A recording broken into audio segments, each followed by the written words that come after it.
Be me, Franco. Just a regular guy working a regular 9 to 5 office job. It's not glamorous. I'm not a Wall Street shark or a tech bro millionaire. My job is to sit in a cubicle and stare at spreadsheets until my eyes glaze over. The company I work for is a mid-level cog in a much larger, faceless machine. We do something with logistics and supply chain management. Honestly, I couldn't explain the specifics to you if my life depended on it. All I know is that numbers go in, different numbers come out, and I get a paycheck every 2 weeks that covers my rent and my internet bill. It's the kind of place where the biggest event of the year is the annual chili cook-off. Our office is a monument to the color beige. Beige walls, beige cubicle dividers, beige carpet that has seen better decades. The fluorescent lights hum a constant monotonous tune that you stop hearing after your first week, but it burrows into your subconscious forever. The highlight of my day is usually the 10-minute walk to the good coffee shop, not the sad brown water that gurgles out of the office machine. The team I'm on is pretty standard, a collection of people just trying to get through the day. There's Kai. He's this quiet, whip-smart guy who sits 2 cubes down from me.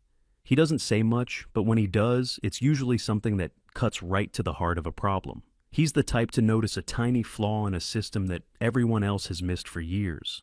Spends his lunch breaks doing Sudoku puzzles that look like they were designed by a madman. Then there's Youssef. Youssef is a big dude. Not fat, just genuinely large. He's tall, broad-shouldered, and built like he could have been a linebacker if he hadn't chosen a life of data entry. He's the gentlest giant you'll ever meet.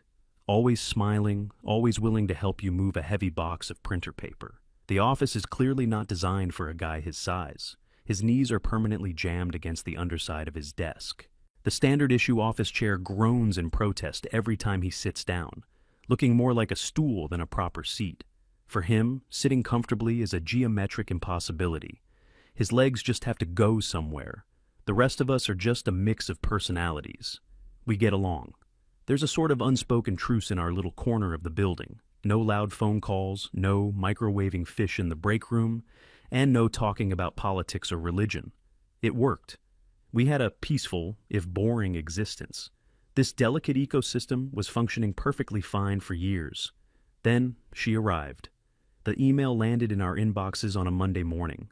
Subject: welcoming our new HR manager.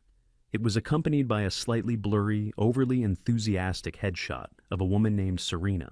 The email was full of the usual corporate fluff. Thrilled to join the team. Looking forward to fostering a dynamic and inclusive culture. My door is always open. We'd all seen it before. HR managers came and went. Usually they'd make us all do some pointless online training module about workplace safety and then fade into the background.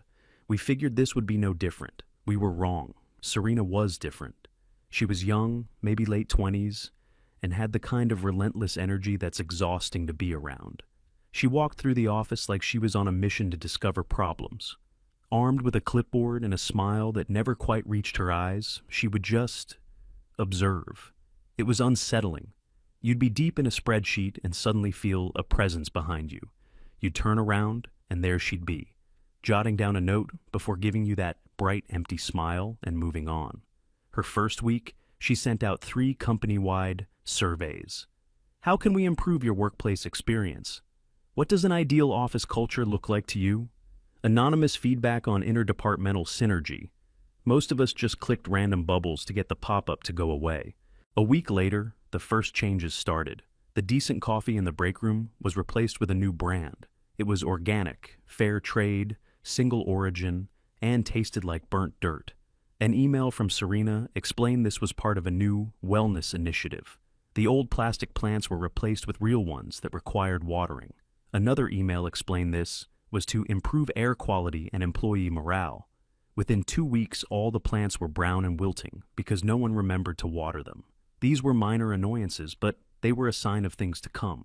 Serena wasn't content with just changing the coffee. She needed a cause, a project. She needed to find a dragon to slay so she could prove her worth.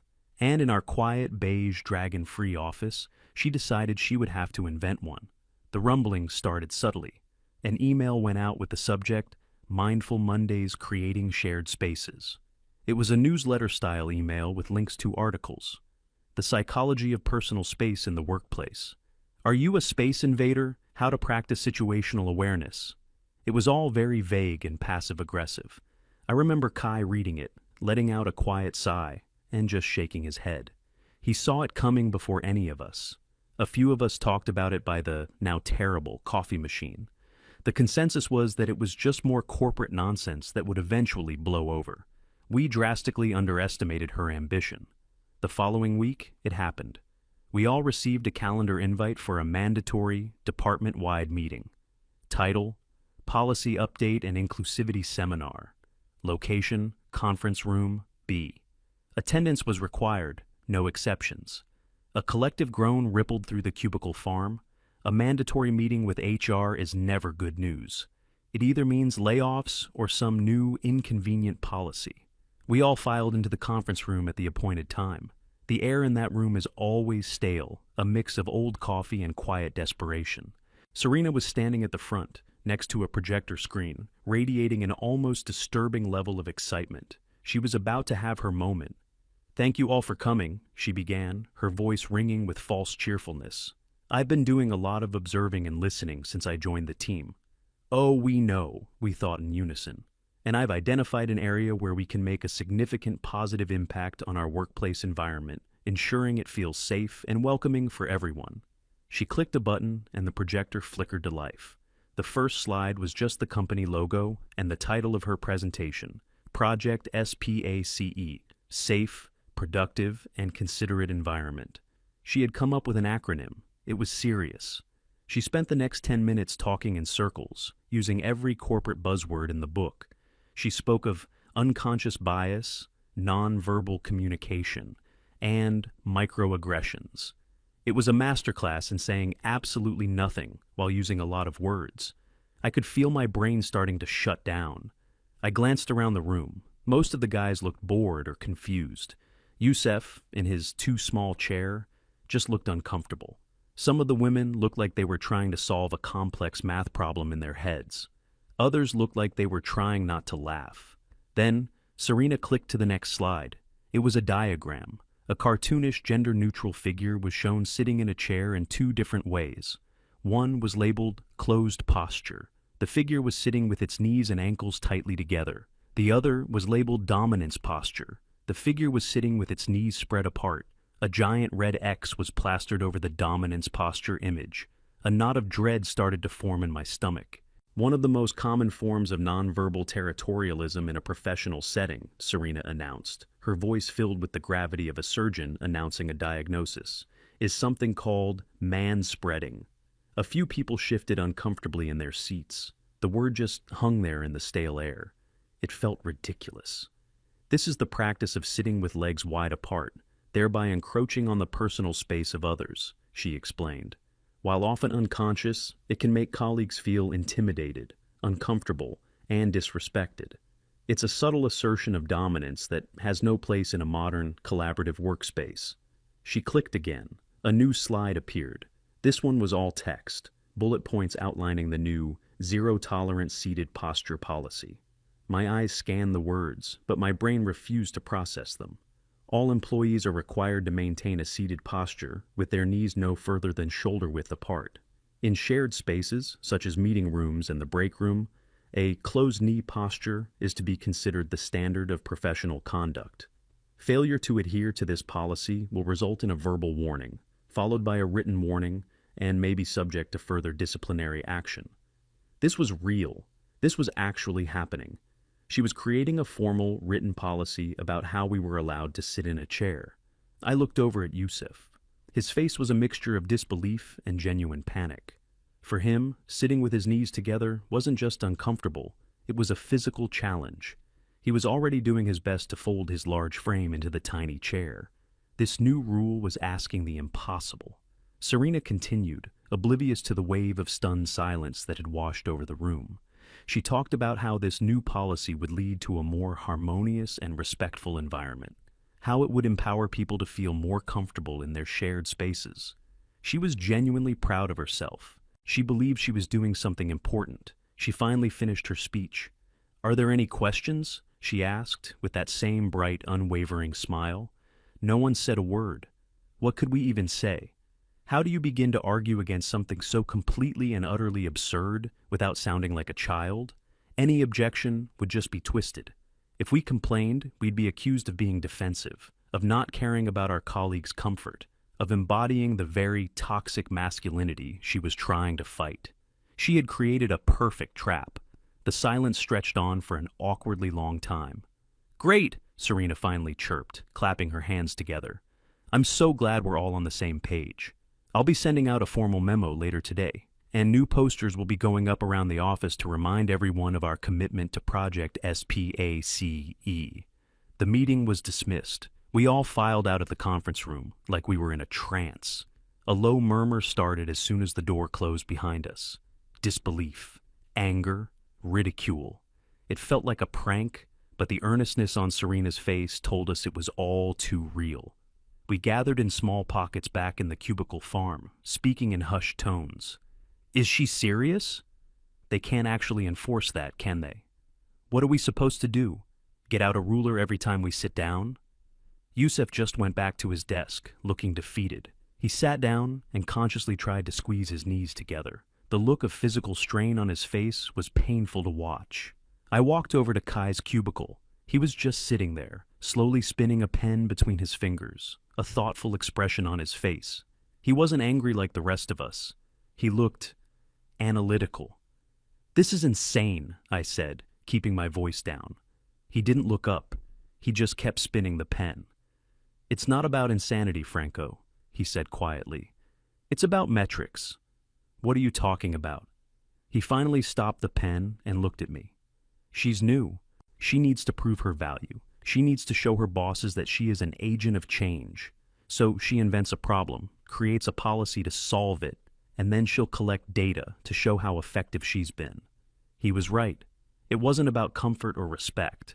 It was about her career. It was a corporate game, and we were the pawns. "So what do?" I asked. "Complain to her boss? That feels like a losing battle." "It is," Kai confirmed. "Complaining is what she expects. It would validate her position. It would frame us as the problem." He leaned back in his chair, a faint smile playing on his lips. It was the kind of smile that meant he had an idea. "An unjust rule, when followed to the letter, becomes its own punishment," he said, sounding like some kind of ancient philosopher. "You can't fight the bureaucracy. You have to become the bureaucracy." A few of the other guys had drifted over to his cubicle, drawn in by our conversation. "What does that mean?" someone asked. Kai looked around at the small group of us. "It means we don't fight the rule," he said, his voice low and conspiratorial. "We don't break it. We don't complain about it." He leaned forward, and his smile widened. "We embrace it. We enforce it upon ourselves more strictly than she ever could. We will become the most considerate, posture-perfect employees this company has ever seen. We will comply with such malicious precision that we grind this entire department to a halt." A spark of understanding lit up in everyone's eyes. It was a brilliant plan, a protest disguised as obedience. It was a way to fight back without giving her any ammunition to use against us. We weren't going to be angry employees resisting change. We were going to be model employees crippled by our own compliance. The plan was set. The war for our sitting rights had begun, and our weapon of choice was not rebellion, but absurd, over-the-top obedience. The next morning, the atmosphere in the office was different. The memo from Serena was waiting in our inboxes, officially cementing the new policy into company law. As promised, posters had been put up overnight. They were strategically placed in the break room, by the coffee machine, and in the bathrooms. They featured the same cartoon figure from the presentation, demonstrating the correct and incorrect way to sit, under the cheerful banner of Project SPACE. It felt like we were in a dystopian satire. I walked to my desk and saw that Kai was already there, implementing the first stage of his plan. He was sitting perfectly upright, his back ramrod straight. His knees and ankles were pressed so tightly together, it looked unnatural. He had a look of intense, focused concentration on his face, as if sitting properly was the most complex task he'd ever performed. As other guys from our team started to trickle in, they saw Kai and immediately understood. One by one, they went to their desks and assumed the position. A silent wave of malicious compliance spread across our section of the office. I sat down and did the same. It was immediately uncomfortable. I'm just an average-sized guy, and even for me, it felt constricting. My hips felt tight. My lower back started to ache almost instantly. Trying to type on my keyboard while maintaining this posture felt awkward and clumsy. Then Yusuf arrived. He walked in, saw all of us sitting like statues, and a slow grin spread across his face. He understood. He wasn't alone in this. He went to his desk and began the Herculean task of folding himself into the mandated position. It was a struggle. He had to physically grab his legs and force them together. The resulting posture was grotesque. He was perched on the edge of his chair, his broad shoulders hunched over, his whole body tense with the effort of keeping his knees from springing apart. He looked like a bear trying to ride a tricycle. Serena arrived a few minutes later, coffee in hand. She swept her gaze across the office, and a look of smug satisfaction appeared on her face. She saw us. She saw us all sitting in perfect compliance with her new rule. In her mind, she had won. She had single-handedly transformed the culture of our department overnight. She had no idea that the game had just begun. The first hour was quiet. The only sound was the clicking of keyboards and the ever-present hum of the lights. But it was a tense quiet. Then, the first crack appeared. One of the guys, a fellow spreadsheet gazer named Mark, let out a loud theatrical groan. He pushed his chair back from his desk and slowly, painfully, stood up. "Oof, my back," he announced to no one in particular. "I've got a cramp, need to stretch." He proceeded to spend the next 2 minutes doing a series of deep lunges and leg stretches right in the middle of the aisle. He made sure to take up as much space as possible. Serena looked up from her office, a flicker of annoyance on her face, but she couldn't say anything. He was just stretching. 10 minutes later, someone else stood up. "My hip is locking up," he declared, before starting his own stretching routine. This was part 2 of Key's plan, weaponized discomfort. Soon it became a regular occurrence. Every 15 minutes or so, a different guy would stand up with a groan or a sigh, complaining of a new ache or pain, and perform an elaborate stretching ritual. The workflow of the department was constantly being interrupted by these displays of ergonomic distress. I took my first stretch break around 10 a.m. "Man, my sciatic nerve is really acting up today," I said to the cubicle wall. Standing up and stretching actually felt genuinely good. The relief from the constricted posture was immense. I did a few hamstring stretches, making sure I was in Serena's line of sight. She was watching us, her smile now gone, replaced by a thin, tight line. She knew we were doing this on purpose, but her own policy gave her no recourse. We weren't being disruptive in a way she could punish. We were simply dealing with the physical consequences of her rule. The masterpiece of the morning, however, belonged to Yusuf. Around 11 a.m., he made a noise that was somewhere between a gasp and a whimper.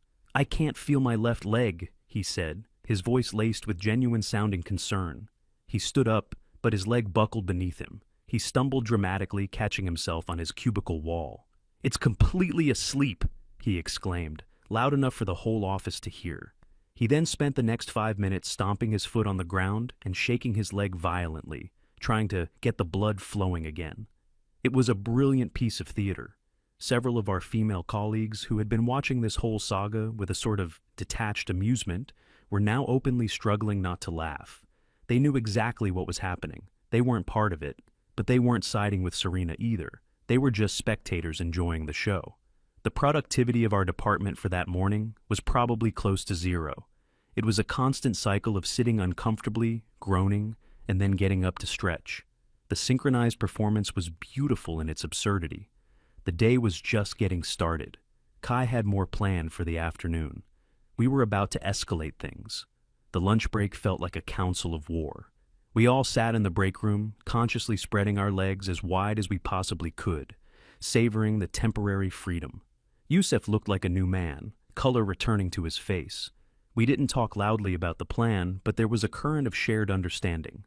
Kai was eating a sandwich and looking at his phone, but I could tell he was thinking. "The morning was good," he said without looking up. "We established the physical toll. The afternoon is for props." He took a bite of his sandwich. "We need to demonstrate that we are actively trying to mitigate the harm this policy is causing us. We are being proactive about our wellness." The beautiful corporate-sounding phrase. It was perfect. We returned to our desks after lunch, ready for Act 2. Kai was the first. He walked in holding a small gray cushion, the kind you might use for lumbar support. He sat down, assumed the position, and then meticulously placed the cushion directly between his knees, squeezing it gently. He let out a soft, contented sigh, as if he'd just discovered the secret to ergonomic nirvana. Serena's head popped up over her office wall, her eyes narrowed as she saw the cushion. She watched him for a solid minute, trying to find a rule he was breaking. But he wasn't. If anything, he was showing a proactive commitment to his physical well-being in the workplace. He was using her own language against her. She couldn't say a thing. She ducked back down behind her wall, defeated. That was the green light. Within half an hour, it was a full-blown cushion revolution. People were creative. One guy rolled up his spare hoodie and wedged it between his legs. Another, in a moment of sheer genius, grabbed an empty cardboard box from the recycling bin and placed it between his knees. I found an old 3-ring binder that was falling apart and used that. It wasn't comfortable, but it made a statement. The office no longer looked like an office. It looked like a physical therapy ward for people with identical, very specific injuries. The absurdity level had been cranked to 11. The constant symphony of groans and stretches continued, now supplemented by the occasional squeak of a cushion or the rustle of a makeshift support device. We had another accident around 2 p.m. Kai needed to go to the printer. He stood up, forgetting about the cushion between his knees. The cushion dropped to the floor. He, in a display of incredible commitment to the role, tried to bend over and pick it up without widening his stance. This involved a very awkward, stiff-legged squat that made him look like a flamingo trying to bow. He lost his balance and had to grab onto a filing cabinet to steady himself, letting out a frustrated sigh. The entire charade took about 30 seconds. A simple trip to the printer was now a complex physical challenge. Serena was just staring at her computer screen, pretending none of this was happening. She was trying to will it away through sheer force of ignoring it, but the soft chaos was undeniable. The climax, the moment that broke the entire policy, came later that afternoon. It was magnificent. An email had gone out earlier in the day about a brief project update meeting. It was with a senior manager from another division, a guy who was several pay grades above Serena. Let's just call him the director. He was an old-school, no-nonsense type. He cared about results, not office politics. The meeting was in the main glass-walled conference room, the fishbowl. The attendees were Serena, the director, and 3 members of our team, including, crucially, Youssef. We could all see them gather around the big conference table. Serena looked nervous. This was her chance to look competent in front of a superior. The director sat down like a normal person. Serena sat down, primly and properly. And then Youssef sat down. He performed his usual pained ritual of folding his large body into the required posture. Even from across the office, we could see the tension in his shoulders. He was squeezed into his chair, knees pressed together, looking like he was about to be launched into space. The meeting started. Serena was talking, pointing at a chart. The director wasn't looking at the chart. He was looking at Youssef. He had a puzzled expression on his face. He watched Youssef for a good minute, who was shifting uncomfortably, his face tight with discomfort. Finally, the director held up a hand, interrupting Serena mid-sentence. We couldn't hear what he said, but we could read the room. He gestured towards Youssef, a clear question on his face. Something like, "Is this guy okay?" Serena's face froze. A deer in the headlights. She stammered something, giving a weak, dismissive wave of her hand, trying to get the meeting back on track. But the director wasn't letting it go. He was still looking at Youssef with genuine concern. And then it happened. Youssef's body betrayed him. A massive, uncontrollable cramp seized his leg. His leg shot out from under the table, kicking with the force of a mule. It slammed into the table leg with a loud thud that we could actually hear from our desks. He let out a pained roar and jumped to his feet, knocking his chair over backwards with a crash. He stood there in the middle of the meeting, clutching his thigh, hopping on one foot. The meeting was completely derailed. The director was on his feet, looking alarmed. Serena's face went from pale to ghostly white. Her grand presentation, her moment to shine, had been destroyed by a man-sized Charlie horse. It was public humiliation of the highest order. Her project to create a safe and considerate environment had physically assaulted its largest employee in front of a company executive. The irony was so thick, you could cut it with a knife. The director said something to Yusuf, who was still trying to walk off the cramp, and then said something short and sharp to Serena. He then turned, walked out of the conference room, and went straight back to his own part of the building without a backwards glance. The meeting was over. Serena just stood there for a moment amidst the wreckage, her face a perfect mask of horror. Then she slowly, mechanically, picked up the fallen chair and scurried back to her office, closing the door behind her. A beautiful, reverent silence fell over our department. We had won. The next morning, there were no posters on the walls. They had all been taken down. No one assumed the position. We all sat normally, gloriously, comfortably. We sprawled. It was a beautiful thing. Serena's door remained closed all morning. Just before lunch, an email landed in everyone's inbox. It was from the director's office. The subject line was clarification on workplace ergonomics. The email was short and to the point. It stated that, for the health and safety of all employees, everyone was encouraged to find a comfortable and sustainable sitting posture that worked for them. It mentioned something about listening to your body and taking regular breaks. It never mentioned Project SPACE or the no manspreading rule. It didn't have to. The policy was dead and buried. A quiet collective sigh of relief washed through the office. Kai leaned back in his chair, put his feet up on a filing cabinet, and folded his hands behind his head with a contented smile. The war was over. Serena emerged from her office later that day, but she wasn't the same person. The relentless energy was gone. The fake smile was gone. She avoided eye contact with everyone. She just looked small and defeated. She had lost all her authority. Her crusade had ended in a spectacular, self-inflicted failure. She lasted another 2 weeks. It was an awkward time. She mostly kept to herself. Then, one Friday afternoon, another email. This one was from the head of HR.